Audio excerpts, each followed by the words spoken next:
It popped into my head crystals, and perhaps shaving a crystal down and working with it to photograph through it to see the world beyond. Now that it's moved along and it's gone beyond the personal project that it began, it still seems to be that crystals come into my life and go out of my life, and other things catch my attention and then leave my attention. So it's small moments of time. You know, if I'm offered a crystal to photograph, I have no idea what the results will be.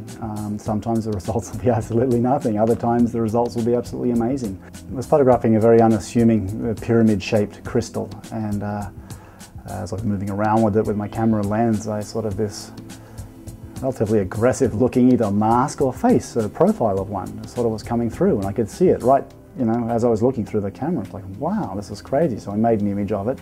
And, you know, as I was looking at it later, it really generated in me an intense desire to find out a lot more information about crystals, about the energy contained within crystals, about what that energy means. That particular image began what for me was a real keen interest in exploring more of this world of crystals and seeing what else was there to be seen. And for me, it very much took me into the areas of these sort of realms of, well, myth, you know, of fairies and things of this nature, which we pretty much consider imagination, perhaps are real. Perhaps these images are signposts that move us in that direction.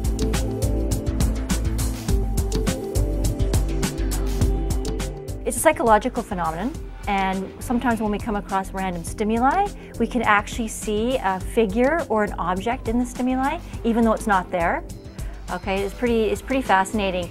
It comes from our evolutionary history in that our ancestors, those that were able to identify objects or people or faces in stimuli better than other people, would be more likely to survive, would be more likely to protect themselves, more likely to find a mate. And so that behavior of being able to see faces and people and other objects would have been selected for, and they would have passed on their genes. People have seen Jesus in toast.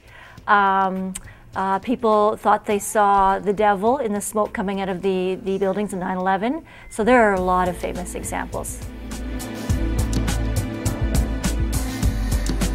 It's very interesting when you look at his work, because the pictures I looked at, I saw faces in about 3 or 4 of them, so there's the pareidolia absolutely working. But I was looking at the picture you picked out in particular with my husband, and he said, oh, there's a face. I didn't prime him at all.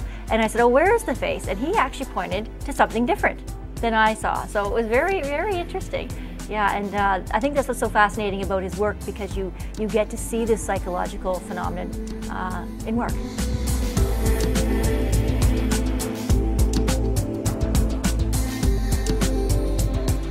In all honesty, I've had some people see Jesus, some people see Buddhism prayer flags. I've had a number of things, and so I think it's kind of wonderful. It's a bit of a journey into your own psyche, into your own subconscious, or perhaps the superconscious, or again, beyond the state of our waking normal reality. I think that's the best way that I'd like to put it. Basically, it comes down to belief again. Are you delusional? Do you believe something against contrary evidence? I think the one thing that everyone can agree on is that none of us can agree on anything. We all have our own truths. We all have our own beliefs. And someone could say, oh, you've seen a saint in a piece of toast, that's good for you, nice one, you know, good luck with that. And could imagine it being something that's completely mundane and irrelevant. Yet someone else, perhaps they pray regularly, and perhaps they've asked a deep question to their God, and perhaps that piece of toast has moved something profound within them. They're real, and they're both right.